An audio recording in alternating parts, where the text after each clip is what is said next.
Police મહાનિર્દેશક જી.એસ. મલિક વડોદરા પહોંચ્યા. DGP જી.એસ. મલિકની અધ્યક્ષતામાં શહેરના પોલીસ ભવન ખાતે એક મહત્વની સમીક્ષા બેઠક યોજાઈ છે.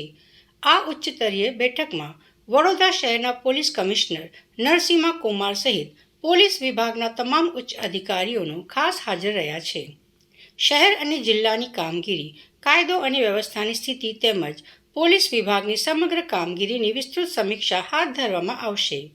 રેલવે સુરક્ષા અને રેલવે પોલીસની કામગીરી અંગે પણ ખાસ રિવ્યૂ લેવામાં આવશે.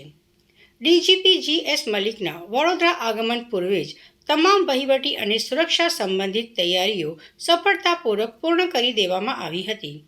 બેઠક પૂર્ણ કર્યા બાદ તેઓ માંજલપુર ખાતે પોતાના ડોક્ટર મિત્રના ઘરે મુલાકાત લેવાના છે. વડોદરાના આ ટૂંકા રોકાણ અને તમામ નિર્ધારિત કાર્યક્રમો પૂર્ણ કર્યા બાદ તેઓ સાંજે ગાંધીનગર પરત રવાના થશે.